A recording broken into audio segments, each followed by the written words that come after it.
ధ్వంసం చేసి two wheeler మీద పోయి మూసీ నదిలో పడేసిన అక్కడిక్కడ పడేసిన అన్నప్పుడు ఇలా కేసీఆర్ రాధాకిషన్ రావు గారు అనే స్టేట్మెంట్లో కేసీఆర్ పేరు ప్రస్తావించినప్పుడు మరి రాష్ట్ర ప్రభుత్వం కానీ అధికారులు కానీ ఈ విషయాన్ని వాస్తవ విషయాన్ని ప్రజలకు ఎందుకు స్పష్టం చేయలేకపోతున్నది? ఇంతవరకు ప్రజలకు ఈ విషయాలను ఎందుకు వివరించలేకపోతున్నది? ప్రజల ముందు ఈ వాస్తవ విషయాలను ఎందుకు ఉంచలేకపోతున్నది?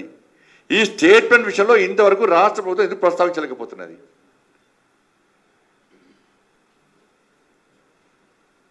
కాబట్టి కుమ్మక్కు రాజకీయాలు.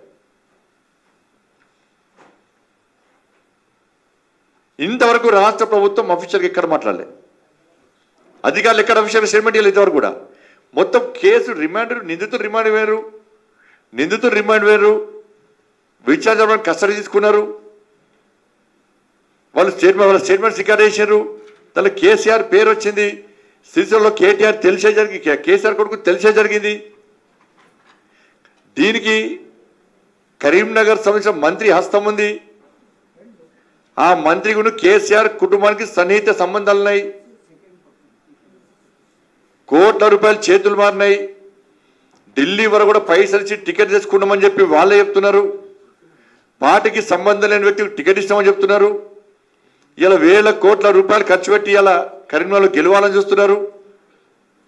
ఏమీ లేకుండా సెకండ్ ప్లేస్ అన్న రావాలని చూస్తున్నారు. బీఆర్ఎస్ పార్టీ అభ్యర్థి, కాంగ్రెస్ పార్టీ అభ్యర్థి ఇద్దరు కూడా కేసీఆర్ అనే నాణానికి బొమ్మ బొరుసులాంటి వాళ్ళు. బీఆర్ఎస్ ఏం చేస్తుంది? మేం గెలిచకుండా పర్లేదు, మేము గెలిచినా పర్లేదు, మేము గెలిచినా కాంగ్రెస్ వాళ్ళు గెలిచినా ఒకటే. కాంగ్రెస్ ఏమంటుంది? నేను గెలిచినా బీఆర్ గెలిచినా ఒకటే, కానీ బండి సంజయ్ గెలిచి బీజేపీ గెలుగుతాడు. మేమిద్దరం ఇట్లా ఎవరు గెలిచినా కూడా రేపు ప్రభుత్వం మీద ఒత్తిడి తీసుకురావచ్చు. ఫోన్ ట్యాపింగ్ కేసు సంబంధించి దీన్ని మనకు సపోర్ట్ చేయొచ్చు, కేసు నీరు గారచ్చు అని చెప్పి ఒక ప్లాన్ ప్రకారం ఇది జరుగుతుంది.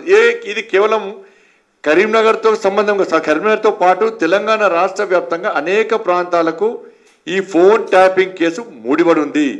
ప్రభాకర్ రావు అనే వ్యక్తి ఢిల్లీలో పాపం వాళ్ళ వియ్యంకుంటలేమో కాంగ్రెస్ పార్టీ అభ్యర్థి ఉంటాడు, ఢిల్లీలో మాత్రం వీళ్ళ కూతురింట్లో ప్రభాకర్ రావు ఉంటాడు. ఢిల్లీలో అయినా గల్లీలో అయినే.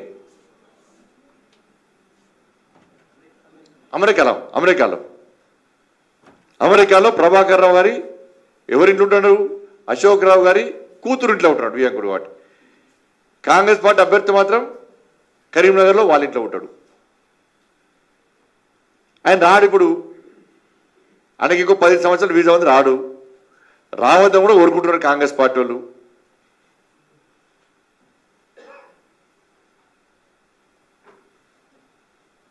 కానీ కరీంనగర్లో ఖర్చు కాంగ్రెస్ పార్టీ కార్యకర్తల నాయకులు కానీ ఇతర పార్టీలు కానీ కాంగ్రెస్ పార్టీ అంటే పైసలు తీసుకోవడానికి భయపడుతున్నారు. నీ అమ్మాయి ఫోన్ ట్యాపింగ్ కేసులు మళ్ళీ ఇవి ఎవరు పైసలు తీసుకుంటే మళ్ళీ నోటీస్ రాస్తారు. ఇప్పుడు ఎవరికి పైసలు ఇచ్చిన రికార్డు రాసుకోడా?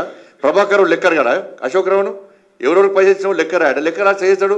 ఫలానా కార్పొరేటర్కి ఇంత ఇచ్చినా, ఫలానా కాంగ్రెస్ పార్టీ నాయకుడికి ఇంత ఇచ్చినా, ఫలానా వ్యక్తులకు వీళ్ళకి ఇంత ఇచ్చినా, ఈ ఏరియాలో ఇన్ని వంచిన పైసలు 500 రూపాయలు 1000 రూపాయలు వంచినా అని మొత్తం వస్తే పంత నోటీస్ వస్తాయి. అందుకే తీసుకోవడం భయపడుతున్నారు. ఇప్పుడు ఇక కాంగ్రెస్ పార్టీ ఇచ్చే పైసలు తీసుకుంటే ఏడకి ఫోన్ ట్యాపింగ్ కేసులు ఇస్తామని చెప్పి భయపడే పరిస్థితి కరీంనగర్లో ఉంది.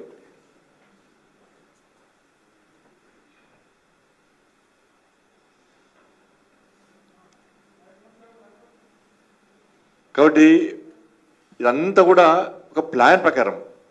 ఎందుకంటే 6 గ్యారెంటీల విషయంలో, ఫోన్ ట్యాపింగ్ విషయంలో ప్రజల లోపల చాలా సీరియస్గా చర్చ జరుగుతూ ఉన్నది. ప్రజలు చాలా సందర్భంలో ఫోన్ ట్యాపింగ్ కేసు ఏమైంది, కేసీఆర్ కుటుంబానికి సంబంధించి కనీసం ఎవరిని కూడా ఇంతవరకు అరెస్ట్ చేస్తలేరు. ఇలా ఇంతవరకు ఎవరు తెలియదు, బయట సమాజం తెలియదు. రాధాకిషన్ రావు స్టేట్మెంట్లో కేసీఆర్ పేరు ప్రస్తావించిన విషయం ఇంతవరకు బయట సమాజం తెలియదు. ప్రణీత్ రావు అనే వ్యక్తి కేసీఆర్ కొడుకుతో సంబంధం ఉండే సిరిసిల్లలో అడ్డా పెట్టించి సిరిసిల్లలో వారం పెట్టుకున్న విషయం ఇంతవరకు బయట సమాజం తెలియదు. మరి ఇద్దరి మీద ఎందుకు ఇలా కనీసం 41 నోటీస్ ఇస్తలేరు? విచారణకు ఎందుకు ఇస్తారు? ఇక కేసు క్లోజ్, ఇక కేసు రాదు, బయట రాదు. ఇక మళ్ళీ నయం కేసు లెక్కనే డ్రగ్స్ కేసు లెక్కనే మియాపూర్ భూములకి ఆ కేసు లెక్కనే ఈ కేసు కేల్కతం దుకాన్ బంద్ లెక్క అయిపోయింది పరిస్థితి. ఇది ఇయరిగా మళ్ళీ ఇప్పుడు ఫోన్ ట్యాపింగ్ తీసాం కదా, మరి కొత్త ఇష్యూ చేస్తారు. అందుకే ఇప్పుడు స్టార్ట్ చేశారు కదా. ఫోన్ ట్యాపింగ్ విషయంలో 6 గ్యారంటీ విషయంలో ప్రజల్లో చర్చ జరుగుతుంటే ప్రభుత్వం మీద పూర్తి వ్యతిరేకత వస్తే అందుకే రిజర్వేషన్ అంశాలు ముందు పడకొచ్చేది. రిజర్వేషన్